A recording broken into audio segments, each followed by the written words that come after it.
સુરતની ઉધનામાં આવેલ શ્રી માધવ ગૌશાળા રક્તદાન કેમ્પનું આયોજન 583 રક્તની યુનિટ એકત્રિત થયેલ। सांस्कृतिक रक्षा समिति संचालित श्री माधव गौशाला एंड एनिमल हॉस्टेल रक्तदान केम्पનું આયોજન રાખેલ, જેમાં 583 રક્તની યુનિટ એકત્રિત થયેલ। ઉધના વિસ્તારમાં આવેલી શ્રી માધવ ગૌશાળા કે જ્યાં બીમાર, દિવ્યાંગ અને નિરાધાર ગાયોની સેવા કરવામાં આવે છે તેવા પવિત્ર ધામમાં રક્તદાતાઓ દ્વારા 583 યુનિટ રક્તનું દાન કરવામાં આવેલ।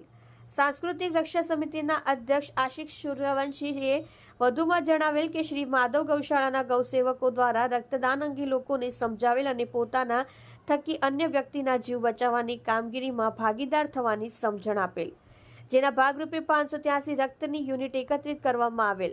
રક્તદાન શિબિરમાં મુખ્ય અતિથિ તરીકે આરએસએસના સુરત મહાનગર સંઘ સંચાલકજી સુરેશજી માસ્ટર તેમજ પશ્ચિમ ક્ષેત્ર સહકાર્યવાહ यशवंतभाई चौधरी उपस्थित रहा था। તેમજ વિશિષ્ટ ઉપસ્થિતિમાં ધારાસભ્ય મનુભાઈ પટેલ, યુથ ફોર ગુજરાતના અધ્યક્ષ જિગ્નેશભાઈ પાટીલ અને સ્થાનિક નગરસેવકો સાથે વિવિધ રાજકીય પાર્ટીના આગેવાનો અને સામાજિક આગેવાનો હાજર રહ્યા હતા।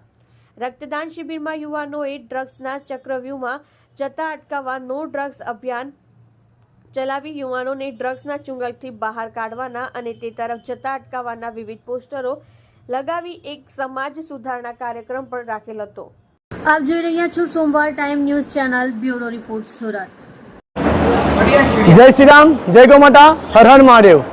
हूँ आशीष सूर्यवंशी, सांस्कृतिक रक्षा समिति संचालित श्री माधव गौशाला अध्यक्ष।